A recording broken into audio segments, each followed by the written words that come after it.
اپنی زندگی میں کسی بھی قسم کے تکبر سے بچیں، کوئی بھی ہو، وہ علم کا ہو، وہ عمل کا ہو، وہ نیکی کا ہو، وہ عہدے کا ہو، کسی چیز کا بھی ہو۔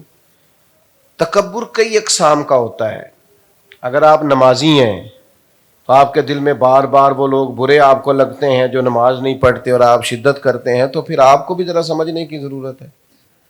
حضرت سری سختی رحمۃ اللہ علیہ کے ساتھ حضرت جنید بغدادی مسجد میں آئے تو کچھ لوگوں کو سوئے دیکھا تو فرمانے لگے دیکھو کتنے نادان ہیں، مسجد میں آ کے تہجد کے ٹائم سو رہے ہیں، اٹھ کے اللہ اللہ کرنی چاہیے تھی۔ تو حضرت سری سختی کہنے لگے بیٹے اس سے تو بہتر تھا تو تہجد نہ ہی پڑھتا۔ نفل نماز ہے، جب اللہ رسول نے فرض نہیں کی تو لوگوں پر کیوں تنقید کر رہا ہے؟ تو ہمارے ہاں بعض لوگ پابند کرتے ہیں نا، کہنے باقی تو امام ساری گلاں ٹھیک نے، اثر دیاں پہلیاں 4 سنتا نہیں پڑھتا۔ تو میں نے کہا جب اللہ نے فرض نہیں کی تو آپ اتنی شدت کیوں کرتے ہیں بھائی؟ جو چیز رب رسول نے ضروری قرار نہیں دی آپ کیوں اتنی شدت کرتے ہیں؟ کہتے ہو 20 منٹ پہلے آ کے مصلی تے بیٹھنا چاہیے، تو آپ 30 منٹ پہلے آ جائیں، کوئی اعتراض نہیں، پر دوسرے کو آپ اس بات کا نفلی کام کا پابند کر سکتے ہیں۔ میری بات کی سمجھ آ رہی ہے آپ کو؟ تو ہم کیا کرتے ہیں، ہم کسی نہ کسی مقام پر کسی نہ کسی جگہ خود پسندی کا شکار ہو جاتے ہیں۔ یہاں تک کہ صوفیاء نے لکھا ہے بعض غرباء میں تکبر آ جاتا ہے۔ غریب آدمی ہے، وہ مالی وسعت نہیں، لیکن وہ بھی بعض لوگوں کو گناہ گار سمجھنے لگ جاتا ہے۔ بعض امیروں کے بارے میں اس کا خیال ہوتا ہے شاید انہوں نے دھوکہ کر کے پیسے کمائے۔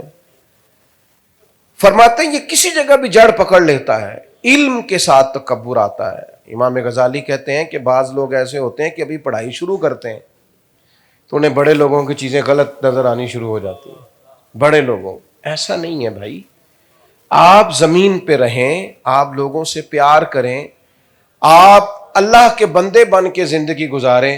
سب سے بڑا ٹائٹل بندہ مومن کے لیے یہ ہے کہ وعباد الرحمن۔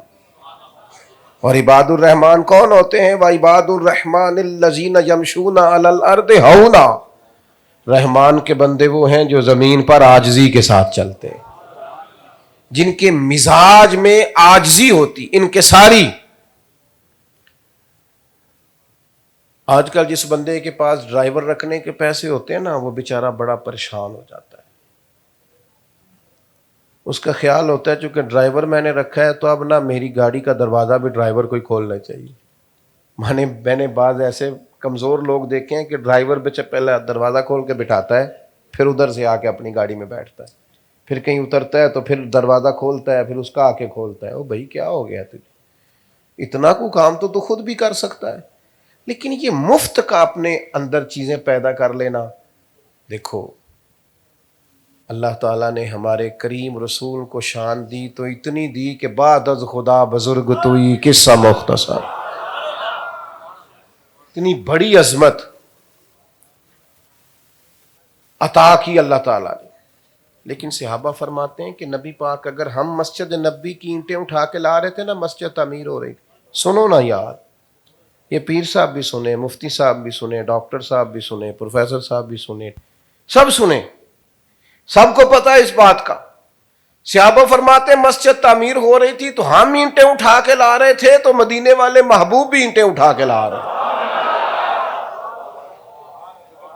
لگے جو مزدور شاہ ایسا، نہ دھن نہ دولت سربراہ ایسا، عرش نشیں کا زمین پہ گھر ہے میرا پیغمبر عظیم تر، اسیر دشمن کی چاہ میں بھی مخالفوں کی نگاہ میں بھی، اسیر دشمن کی چاہ میں بھی اور مخالفوں کی نگاہ میں بھی، مخالفوں کی نگاہ میں بھی امی ہے، صادق ہے، معتبر ہے، میرا پیغمبر عظیم تر ہے۔ تاجدار ختم نبوت زندہ باد، زندہ باد، تاجدار ختم نبوت زندہ باد، منصب نبیًا۔ میرے عزیز نبی پاک علیہ السلام ایک مقام پہ صحابہ فرماتے ہیں جمع ہوئے تو کھانا پکانا تھا، تو ایک صحابی نے کہا میں گوشت تیار کرتا ہوں، ایک نے کہا میں چولہا جلاتا ہوں، ایک نے کہا میں برتن سمیٹتا ہوں۔ تو حضور فرمانے لگے میں لکڑیاں اکٹھی کر کے لاتا ہوں۔ میں لکڑیاں کٹھی کر کے لاتا ہوں, آگ بھی تو جلانی ہے نا. ایسا کر نہ لیں ویسے سارے مل کے. وہ ایک بزرگ ایک دفعہ مجھے کہنے لگے اے منڈے مینوں سلام نہیں کر دے. میں نے کہا یہ تو اعتراض ہی نہیں. اعتراض تو یہ بن سکتا ہے کہ یہ میری سلام کا جواب نہیں دیتے. اگر یہ سلام نہیں کرتے تو آپ بسم اللہ کریں, آپ کر لیا کریں. اگر یہ جواب نہ دیں تو پھر اس میں اعتراض. لیکن یہ کیا بات ہوئی کہ سارے مجھے ہی سلام کریں کیونکہ میں پیر صاحب ہوں, میں علامہ صاحب ہوں, میں بزرگ صاحب ہوں. یہ کیوں آپ نے فرض کر لیا بلا وجہ؟ آپ نارمل زندگی گزاریں روٹین میں, اس میں بہتری رہے گی, آسان رہتا ہے بندہ. یہ جو لوگ پروٹوکول کے عادی ہو جاتے ہیں نا, یہ پروٹوکول دینے والے پریشان نہیں ہوتے, لینے والے زیادہ پریشان ہوتے. آپ کو کیا بتائیں, بندے کی کوئی پرسنل لائف ہی نہیں.